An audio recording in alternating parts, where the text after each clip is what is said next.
اور جب تمہارے لڑکے بالغ ہو جائیں تو ان کو بھی اسی طرح اجازت لینی چاہیے جس طرح ان سے اگلے یعنی بڑے آدمی اجازت حاصل کرتے رہے ہیں۔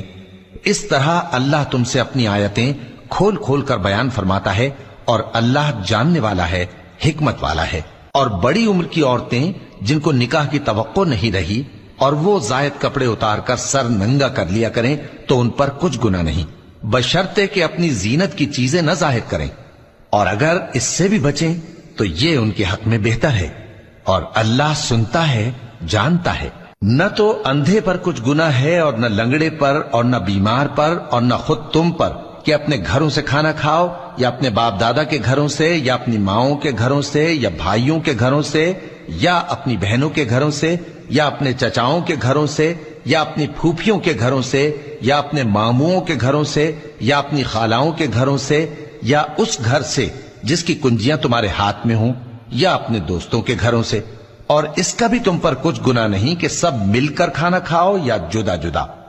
پھر جب گھروں میں جایا کرو تو اپنے گھر والوں کو سلام کیا کرو، یہ اللہ کی طرف سے مبارک اور پاکیزہ تحفہ ہے۔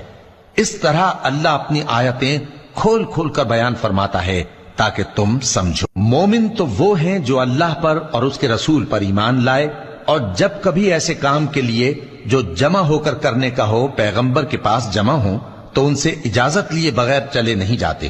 اے پیغمبر، جو لوگ تم سے اجازت حاصل کرتے ہیں وہی اللہ پر اور اس کے رسول پر ایمان رکھتے ہیں، سو جب یہ لوگ تم سے کسی کام کے لیے اجازت مانگا کریں تو ان میں سے جسے چاہا کرو اجازت دے دیا کرو، اور ان کے لیے اللہ سے بخشش مانگا کرو، کچھ شک نہیں کہ اللہ بخشنے والا ہے، مہربان ہے۔ مومنو، پیغمبر کے پکارنے کو ایسا خیال نہ کرنا جیسا تم آپس میں ایک دوسرے کو پکارتے ہو، بے شک اللہ کو وہ لوگ معلوم ہیں جو تم میں سے آنکھ بچا کر کھسک جاتے ہیں۔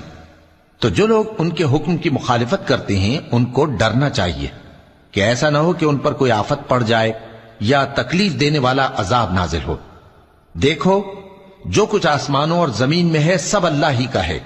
جس طریق پر تم ہو وہ اسے جانتا ہے،